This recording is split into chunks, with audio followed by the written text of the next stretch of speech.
treeningu lõpetamiseks mõned lihtsamad venitusharjutused, mis on suunatud siis põhilistele suurematele lihasrühmadele. Alustame alajäsemetest. Toeta oma sirge jalg kannale ette ja kalluta ennast oma sirge jala suunas ettepoole, nii palju, kui sa ulatad. Hoia venitust 5, 8 kuni 10 sekundit ja seejärel vaheta keha pool. Selle harjutusega venitad oma reie tagakülge.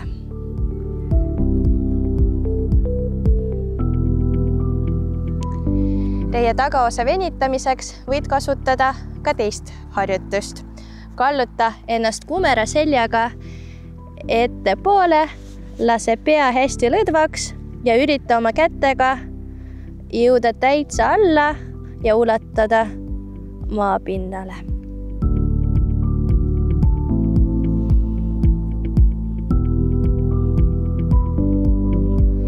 Reie eesmise lihase venituseks kasutame järgmist harjutust, aga kui sa tunned, et vajaksid selle ajal tuge, siis palun taga ka endale vastav toetus.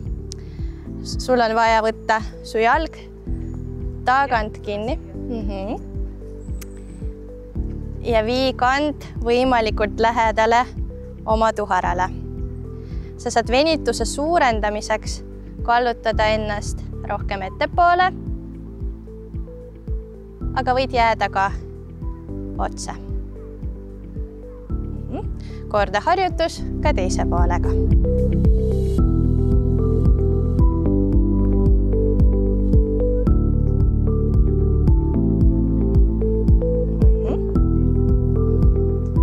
Õlalihase venituseks kasutame järgmist harjutust.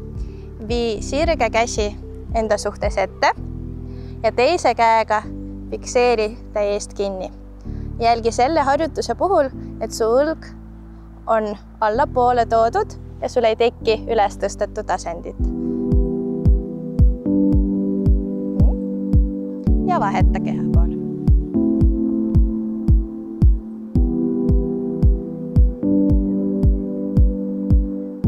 Triitsepsi venituseks vii see käsi nüüd ülesse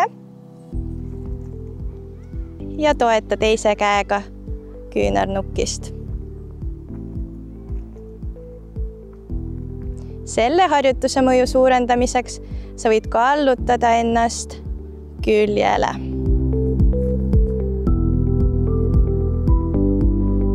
Ja korda ka teise keha poolega.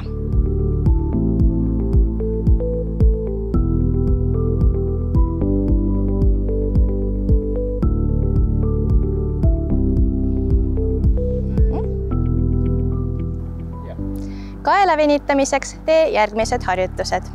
Esiteks, pane oma mõlemad käed kuklale ja suuna oma pea ette. Vajuta oma keha raskusega pea peale.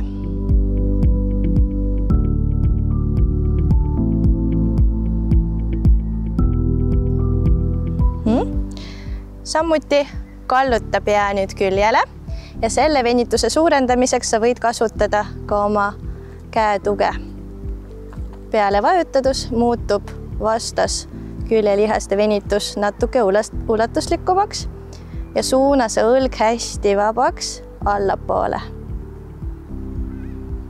Ja vaheta keha poolt.